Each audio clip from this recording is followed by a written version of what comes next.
Bien, pasamos al segundo tema que tiene que ver con Brasil. Bueno, aparte de la muerte de Pelé, muy triste por supuesto, pero en este caso es la vuelta de Lula a la presidencia. La noticia del día es que Bolsonaro se ha ido a Miami. Probablemente se va a encontrar, quién sabe, con Donald Trump, imagino. Ambos van a llorar un poco sobre los fraudes, entre comillas, que se han cometido contra ellos. Me imagino que se van a consolar juntos. Pero bueno, Lula regresa al poder. Vamos a ver qué es lo que pasa con él. Hablando de lo que hemos estado hablando hace un ratito, él más bien sí ha reconocido, ¿no?, a la presidenta Boluarte. Vamos a ver qué es lo que pasa ahora de manera oficial, ¿no? Bueno, ¿cómo ven ustedes este retorno de Lula en un contexto además muy complicado, ¿no? Una polarización que no existía en la época en la que Lula fue primer presidente por primera vez? Farid. Bueno, cuando uno ve encuestas de opinión, sobre todo el Latinobarómetro, que se hace en 18 países a nivel urbano desde hace más de 20 años, Brasil es el país donde la gente que se autodefine como de derecha o se autopercibe como de derecha ha aumentado más. Entonces eso ayuda a entender la base social tan firme que tiene Bolsonaro, porque uno se pone a pensar en su desempeño como gobernante y francamente su gestión es de mediocre hacia mala, ¿no? Claro. Tuvo probablemente, si no me equivoco, el segundo país con más muertes por COVID en términos absolutos en el mundo, fue Brasil. Después de Estados Unidos, sí. Después de Estados Unidos. Y aún así estuvo cerca de ganar la elección. Sí. Ahora, algunos hablan de un giro a la izquierda, pero en realidad lo que marca el triunfo de Lula es la 15ª elección presidencial consecutiva en América Latina donde pierde el oficialismo. Claro. La constante no es el triunfo de la izquierda, la constante permanente desde 2018 es la derrota del oficialismo, y cuando la izquierda es el oficialismo también pierde la siguiente elección presidencial. Claro. No es un giro como el de principio de siglo en donde había una derecha democrática que estaba dispuesto a aceptar un triunfo electoral de la izquierda. Vemos con el fujimorismo en el Perú y con bolsonarismo en Brasil que eso está cambiando. Y en segundo lugar, es una izquierda que llega al gobierno a inicios de siglo coincidiendo con el mayor ciclo al alza del precio de nuestras materias primas de exportación. Ahora la izquierda llega al gobierno en circunstancias económicas adversas.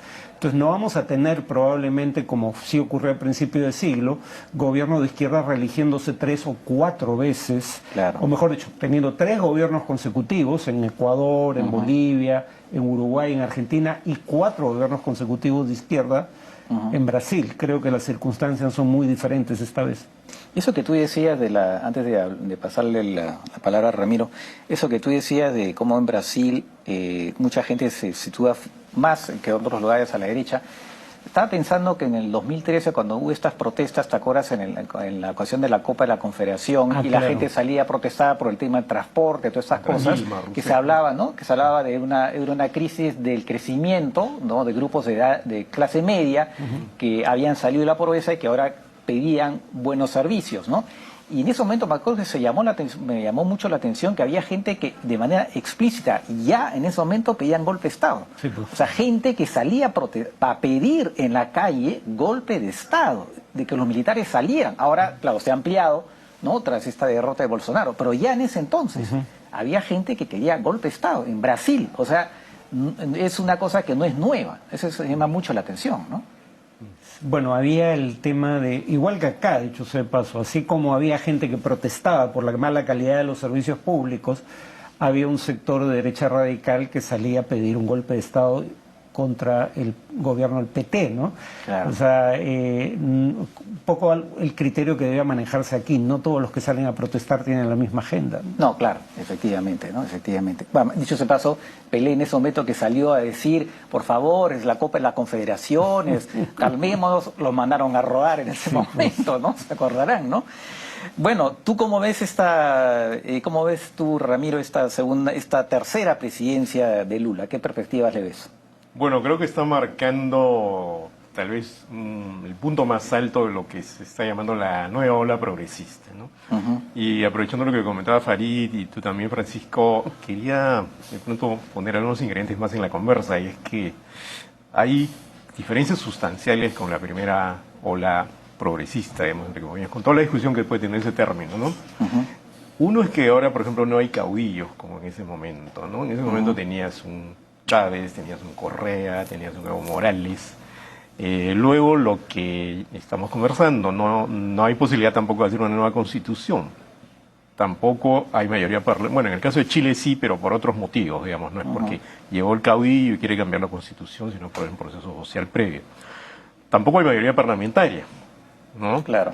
Y tampoco es como en la época anterior, que prácticamente tú no veías delante de Evo, delante de Correa, delante de Chávez un líder fuerte. Lo que ha pasado ahora, creo yo, es que la ultraderecha o la derecha radical, para hacer honor al libro de Farid, ¿no?, sobre la derecha radical, se ha empoderado mucho más. Y eso yo ya lo leería desde mi formación de estudios culturales. Ya no es un tema únicamente político, es un tema social y cultural. Yo creo que lo que ha desatado esta dinámica es no solo el contexto político de por quién vota una persona, un grupo u otro, sino el miedo, no solo de las élites, sino de las clases medias latinoamericanas, a que el mundo que conocen se transforme. Es lo que estamos viviendo acá, de algún modo, lo que hemos vivido, ¿no? Claro. Es decir, que entre, por ejemplo, el feminismo con fuerza, la ampliación de los derechos de las mujeres, la ampliación de los derechos de la comunidad LGTBI, o el ambientalismo incluso, ¿no?, que son los nuevos ingredientes de esta ola progresista o de estos gobiernos progresistas. Es algo que no solo desencanta políticamente, sino que infunde miedo a nivel mundial, ojo, ¿no? Esto se ve en Europa con Giorgia Meloni y otros personajes. Entonces, hay una reacción ya de orden sociocultural que más o menos, grosso modo, dice: yo no quiero esto, ¿no? Y no me importa si voto por un personaje como Bolsonaro, que efectivamente, como decía Farid, tuvo un gobierno prácticamente desastroso, con tal de que contenga esta ola, ¿no? Esta ola que me va a cambiar la vida, que, recuerda cuando destituyen a Dilma Rousseff, uno de los diputados jura o da el sí a la destitución, argumentando que no quiere que sus hijos tengan formación en cuanto a ideología de género o algo así, ¿ya?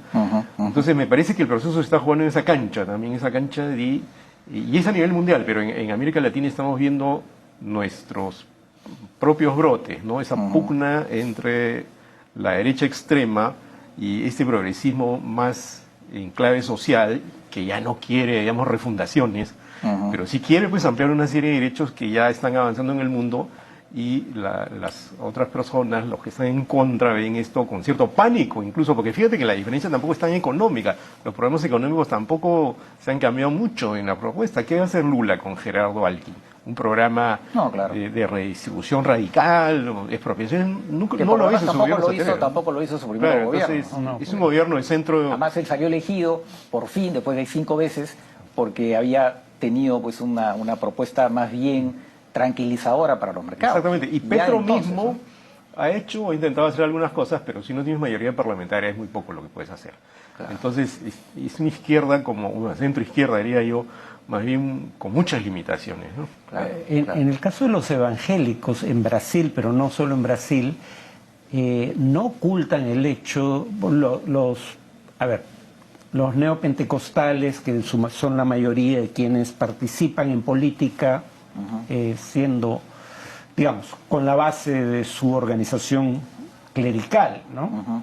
A diferencia del catolicismo, donde los sacerdotes no pueden participar en política. Algunos lo dicen explícitamente.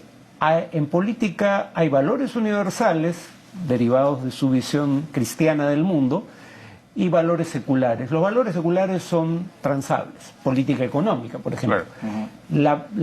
El núcleo irreductible de su agenda política son lo que ellos consideran valores universales: aborto, matrimonio igualitario, perspectiva de género en la educación escolar. Ese es el núcleo básico no negociable. Y una de las cosas que hace Lula, entendiendo eso, es cambiar su posición respecto al aborto, de cara a la segunda vuelta. Y me acuerdo el hijo del pastor Rosas, me refiero a él como el hijo porque no recuerdo su primer nombre, decía, eso ya es un triunfo para nosotros, ¿no? O sea, porque finalmente en el caso de México, López Obrador, siendo de izquierda, también tenía hace una alianza con un grupo partido Encuentro Social, un grupo evangélico, que no tiene problema con una agenda progresista en materia de política económica. Pero López Obrador tenía el bagaje a nivel nacional de que a nivel de la Ciudad de México, donde él había sido el jefe de gobierno, se había aprobado el matrimonio igualitario y el consumo recreativo de marihuana como legales. Y eso no lo ayudaba para una candidatura nacional. Entonces acuerda con los evangélicos que cualquier cambio a nivel nacional en ese tipo de temas pase por un referendo, donde obviamente no se iba a aprobar. Claro, efectivamente. Pero quizás la excepción o donde las cosas son un poco distintas es en Chile, donde más bien es esta marea de cambio en materia de derechos sociales la que empuja la Constitución. Justamente el cuarto tema que vamos a ver es precisamente lo de Chile, vamos a ver más adelante, pero tenemos que hacer ahora una pausa y regresar con el tercer tema, que es Ucrania.